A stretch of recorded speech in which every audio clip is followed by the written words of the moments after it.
Hello my beautiful souls! Welcome sa ating tarot reading sessions. Keep in mind, general reading po ito, maaaring mag-resonate, maaaring hindi. Kunin nyo na lang po kung para sa inyo and leave the rest. Maaaring mag-shift na energies or magkabaliktad ang sitwasyon. Kaya kayo na pong bahala kung saan kayo nakalugar sa reading natin. Okay, let's see. So, we have here the Empress, Libra energy, and the Nine of Cups. So, maring wish come true. Eight of Wands and the Strength card, Leo energy. The Six of Cups and the Lovers, Gemini. Oh. Page of Cups and the Nine of Swords. Okay, so merong hindi mapakali dito, hindi makatulog sa gabi. Palaging ikaw ang laman ng isip, namimiss ka. No, iniisip ka palagi nitong taong to.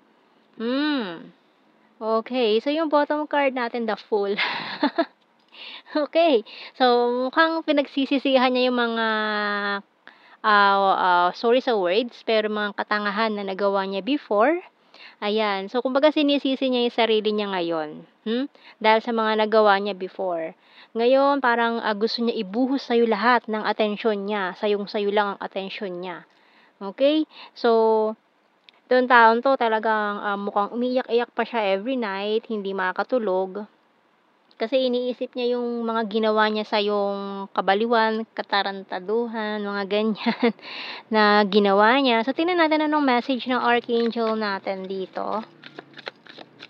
So, we have here, Clairvoyance by Archangel Raziel. I'm helping your spiritual sight to awaken fully so you can clearly see heavenly love. So, mukhang may nagising na nga dito. Alam niyo na yung mga gagawin niyo. Okay? So, tingnan natin sa mga, signs and symbol cards. So, nahulog agad ang coins, karmic energy. Okay. And the crystal ball. Tide, falling star. So, ikaw ang wish upon a star nitong taong to eh. Camera and newspaper. So, mukhang natali nga lang din siya sa isang karmic relationship, karmic partner, or kung ano man tong na-stuck siya, kung saan man siya na-stuck before. Playing card. So, mukha kasi nitong taong to naglaro ng apoy. Ganyan, nagkaroon ng other person before. No, so, tingnan natin. Kaya parang pinagtaksilan ka niya, pinaglaruan yung feelings mo before. Kumbaga para sa kanya, hindi kanya sineryoso, hindi seryosohan yung kung anong meron kayo. Kumbaga laro-laro lang para sa kanya yung connection nyo.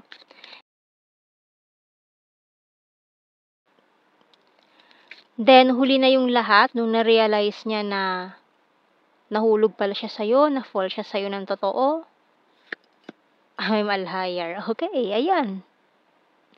Kasi dati, nagsimula itong connection nyo as wala lang. Kumbaga, laro-laro lang para sa kanya. Hindi to seryosohan. Yung start ng relationship nyo or connection nyo or kung ano man to, yung ano niya sa'yo. Kasi yung intention niya sa'yo before, hindi siya seryoso. Wala lang. Kumbaga parang, sige, try lang natin to for fun lang para sa kanya. So, yung mga sinabi niya sa'yo na feelings niya, kasinungalingan lahat yon. You're my rest and my healer, pero na-realize niya na hindi niya dapat ginawa yon. Hindi niya dapat pinaglaruan yung feelings mo. Kasi, yung binigay mo sa kanyang love is pure. Tapos siya ganun-ganun lang. So, ngayon, na-realize niya na parang, teka, mali yung ginawa ko. Tapos, may pinili siyang iba na karmic, natali siya doon. Doon siya nag-suffer ng husto. Marami siyang lessons na natutunan with that person. Feeling betrayed. Ayan, I love your humor. You're my destiny. I'm strong and independent, moving forward, and ngayon, this person want you back. So, yung bottom card, I'm stubborn but practical. So, nagpaka-practical siya dun sa taong pinili niya. Okay, so, tingnan natin more. I'm starting to understand our connection. So, ayan, no? Ngayon, unti-unti niya na naiintindihan kung ano ba yung meron sa inyo. sa connection nyo. We both know I'm not the one for you. Ngayon, parang inisip niya, hindi ko deserve yung pagmamahal na binigay mo. Kasi parang feeling niya wala siyang kwenta. Ganon. We need to let each other go. Sometimes I stay awake thinking about you. I remember every detail of that day. I knew exactly what I was doing. So, dati talaga nagmamatigas siya eh. Hindi, alam ko yung ginagawa ko. And I wish things could be different. And I lost myself for a little while. So, ngayon parang na siya naliligaw na tupa, hinahanap ka. Kasi parang ikaw yung kanyang, guide. Ikaw yung kanyang compass. Ikaw yung liwanag sa dilim na sinasabi. I want to be more than friends. So, wala kayong panghihinayang nitong taon to sa ngayon. Kuha tayo ng blue card muna. Ito na nga, ang karmic. And regret. Di ba? And ayaw magpakuha nitong ito. Ay, nako. Deception. Talagang very deceptive ang energy nitong taon to. Pero mukhang ang laki ng pinagbago niya. Simula ng mag-suffer siya ng husto doon sa karmic relationship na yon, karmic partner. So, matinding lesson talaga ang ibinigay sa kanya.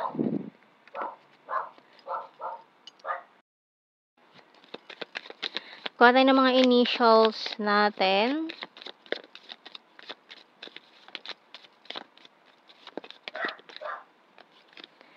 Q, H, F, G, I, N, P.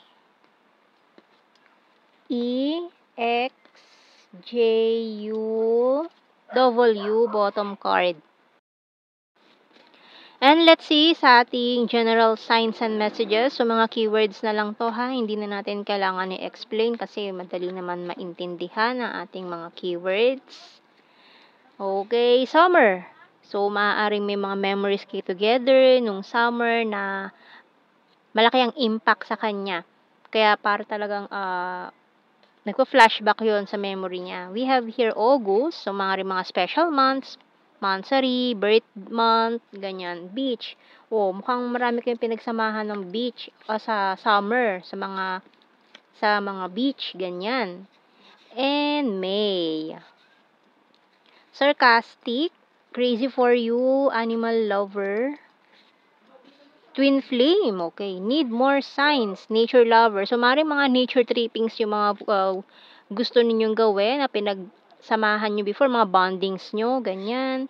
And chaser. So, yan, may maghahabol, flower farm, high expectations, very serious, private person. So, may mga plastic persons din na nangialam, mga friends na nakisawsaw, green-minded, cold city, number 4, logical, may mga soulmates energy tayo dyan, lake, quiet person, March, lake pa.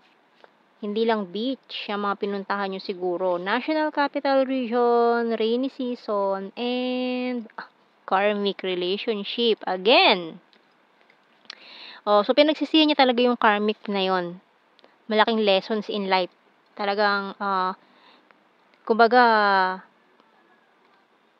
ang tagal, siguro kung yung iba sa inyo, mga 7 years relationship, tapos pinagpalit bigla sa nakilala lang ng recently, 1 month, 2 months, ganyan. Tapos ngayon, laki ng pagsisisi niya kasi hindi pala yun yung kanyang dream life. Natali siya sa karmic niya. Okay? So, yan ang ating reading, my beautiful souls. Thank you for watching. Take care and God bless. See you in our next reading, guys. Bye-bye.